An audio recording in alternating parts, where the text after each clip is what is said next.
Cheers, salutations. Welcome to Americans Learn. My name is Kit, and I got to be very clear on this one because this was requested. A member, a subscriber to Americans Learn, and we listen as much as we can when we can. Apologies, we only could do so much. But a member suggested that we check this out here on Americans Learn, titled "The Surprising History of Findians." Findians. If I got it wrong, look, don't cancel me. I'm low value. How does that sound? Okay, I'm just sweeping here, folks. It's, Findian. So let's go ahead and check this out. It's from NYTN.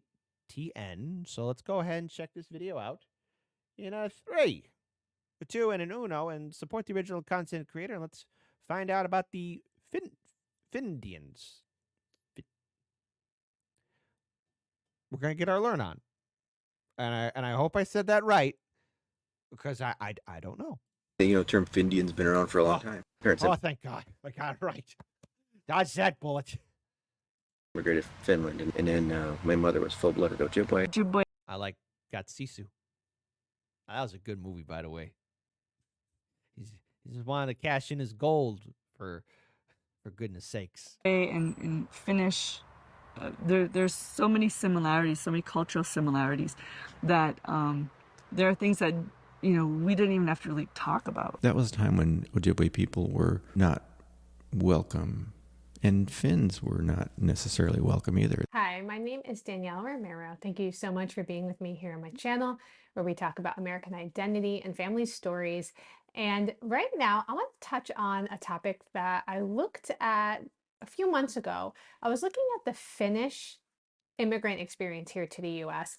And one of the reasons I was so interested in it is because I came across a court case for a man named John Svan, and his cadre of friends and family actually were included in this court case. And they were trying to become US citizens. Now, I've touched on this a lot. The Naturalization Act here in the United States said you had to be a free white person of good character or of African descent, and we're talking after 1870, to become a US citizen. And there was some dispute whether or not the Finns counted as white. And over the course of the court case, you What, really? Oh, I didn't know that. Hey, you Finns don't look white. Okay, wow, I didn't know that. Okay. You could see these arguments being made, Mongolian or mongrel heritage, and it's so fascinating. So I will leave a link to that video below. In the course of studying for that video, I came across a phrase that was brand new to me. It was the term Findian. Now that is interesting and specific. So I started researching this term, and this term, I've seen some people respond to my community post and thinking it has to do with being a pretend Indian. It does not. So we are going to talk about that today. We're going to talk about who are the Findians. Before we do that, make sure that you subscribe and like and get connected with me through my newsletter. Or if you want an ad-free experience, you can join over at Patreon. It's $3 a month. I am slowly shifting my YouTube library over there as well. And I put videos out there first, ad-free, and we can connect, and it's awesome. Before I tell you some of the history that I researched, I would love some of these folks to speak for themselves. There is a man, he's a doctor, and he actually has spoken on his unique Finnish, I think it's Ojibwe heritage, and he's from Minnesota, and he's been featured in a lot of things. I reached out to him, and I asked him, would you be interested in talking with me for the channel? That was only 3 or 4 days ago, so I haven't heard back yet, so fingers crossed. But I wanted to share a clip from a trailer that he was in where he talks a little bit about his ancestry. So let's hop over there and watch that, and then I like how she's explaining this. Okay, very good. Hey, support the original content creator there, folks, or else. We're gonna come back and talk all about who are the Findians. And thank you. Someone actually suggested to watch this trailer in this documentary, and it was incredible. So thank you so much for, I think it was a couple of you. So thank you so much for the folks who suggested that. Parents immigrated from Finland in 1903 and 1908, I think. And then my mother was full-blooded Ojibwe. My dad is Native American and Finn, and my mom is Native American and Polish. The term Findian's been around for a long time. My family is both Finnish, Finnish American, and Native American. So my dad's family, the Yakula, they homesteaded here in the middle of the reservation in the early 1900s. Our word for a Finlander is Maduritswanini, and they're the people of the sweat lodge. Ojibwe in Finnish. Okay, I didn't. Wow, I guess there must have been a lot of interactions between, I guess, the Finnish settlers and the Native American tribe. Okay, all right. There's so many similarities, so many cultural similarities that there are things that we didn't even have to really talk about. Like, that was just kind of understood. They come from the that same birch bark band that runs across the top of the globe, and the same kind of country and the same kind of topography, and they have a lot of the same the same qualities, and so it was natural that they would gravitate towards each other. So I wasn't sure if Findian was something that was just made up or if it was something that the community of people actually recognized, and it sounded like this is a term that's been around for a long time. There was a quote that I found there was a project from 1974, and it was from the University of Minnesota, I believe, Duluth. And it was recollections of a Native American man. I think it was in the 70s. And he talks a lot about the interaction between Native and Finnish culture. I want to read some quotes that he said. He said, quote, "Years ago, it wasn't long before the Finns and Indians began to marry. You have to be careful what you say now. A guy may be partly Finn, partly a white person, and look like a Finn, but he's an Indian all right. He's on the reservation enrollment. Be careful when you're talking about the Indian, because if he doesn't like that, you're going to be caught outside." Just this Okay, yeah, you're going to get like a... What'd you say? sense of there's this intermingling happening to this point. I mean, you need to be careful what you say, because you actually don't know who you might offend if someone doesn't look the part that you expect them to look. Now, another quote that I came across, which is super interesting. The first Finnish immigrants in America moved to the present Delaware area in the early 17th century, and local Indians began to call them, quote, sweat lodge men, or white men who are like us, because the Finns went to the sauna. And because of this, the Finns came along well with the Indians, and during the first Indian Wars, the Finnish dwellings were left intact. So there is this sense of camaraderie between these two groups. I wanted to delve into that a little bit, and of course, I would so much rather have some folks who are actually part of these communities talk on it, but until that happens, I hope they respond to her requests. I really do. I like how she's narrating this. She's doing a fantastic job, 10 out of 10. I want to just share some of the stuff I found with you. There's a couple reasons why the Finns and indigenous Native Americans would be getting along right out of the gates. And the first is the possibility a lot of the Finns were of Sami heritage. So some of the Finnish Americans coming over, or some of the Finnish immigrants to America, were actually Sami. And these were indigenous people, a semi-nomadic reindeer herding group. I read a really good book about them when I was in college. It was studying Russia, but it was a book that we read, and I wish I could remember the name of it. It was so good. But it had such a deep connection to the land. And so then they're immigrating over to the United States, and they're encountering other indigenous people. And there's a lot of similarity in the way that they lived their life, including the sauna. The second is this concept of every man's rights. This is a principle that seems to be really deeply ingrained in the Finnish culture. And this resonated with the Native American approach to land, this mutual respect for land and shared rights, just this environment where even if the Finns owned the land, they allowed the Native Americans to come and be on it, or pick berries, or hunt, or continue to live off the land. So there wasn't this segmented, fenced-in feeling of like, this is mine now, and you can't cross this boundary. It was much more communal feeling. Now, Okay, that's interesting. All right, the peaceful interaction. That's very good.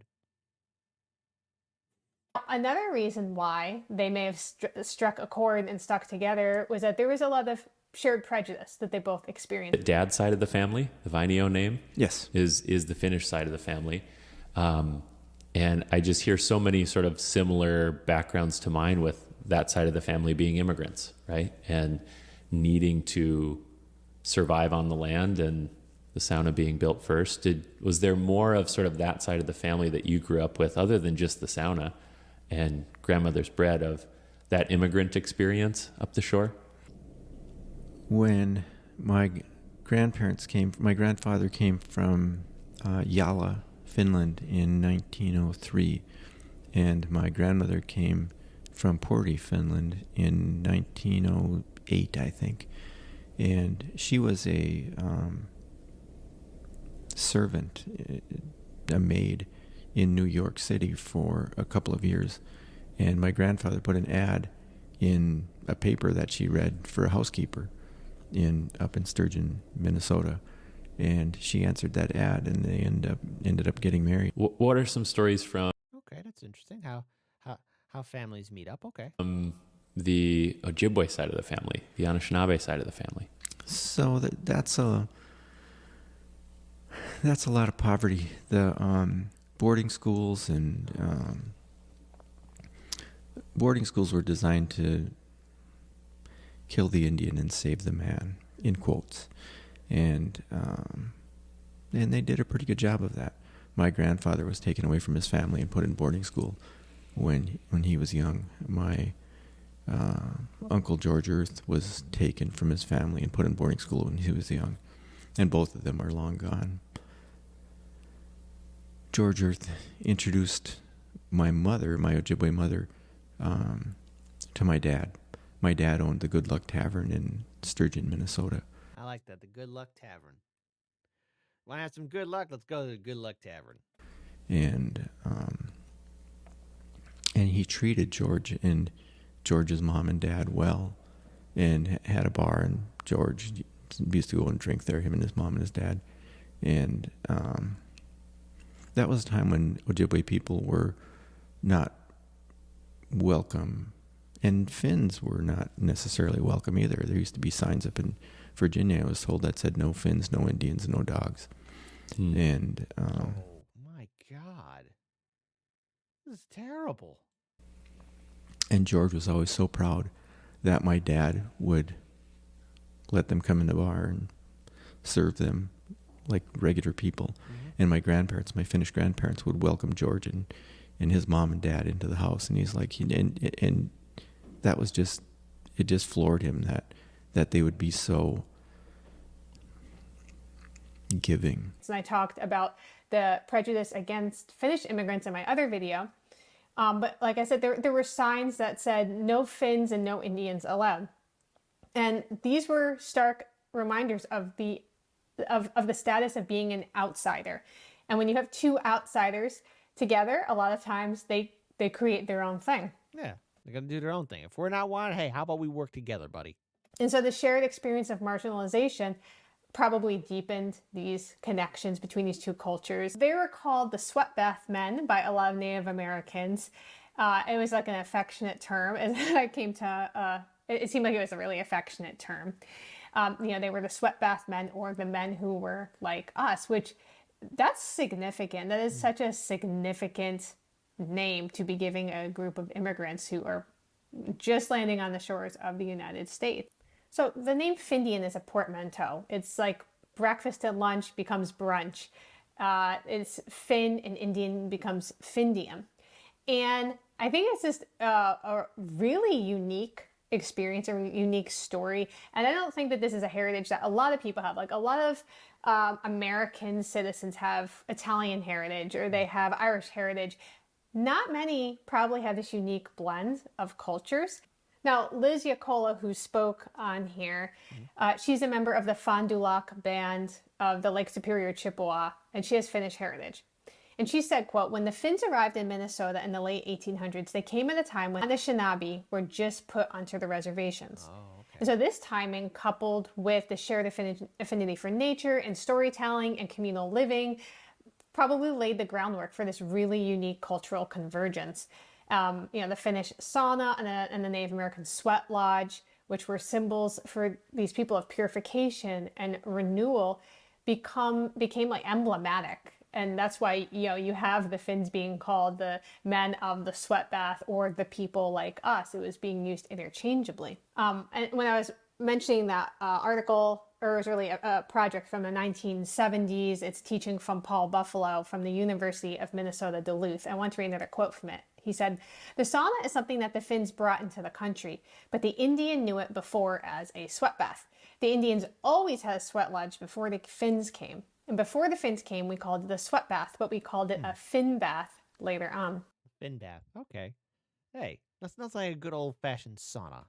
Finns, Norwegians, Swedes, and everybody went to the sauna. We knew that, but we still called it a Finn bath at that time.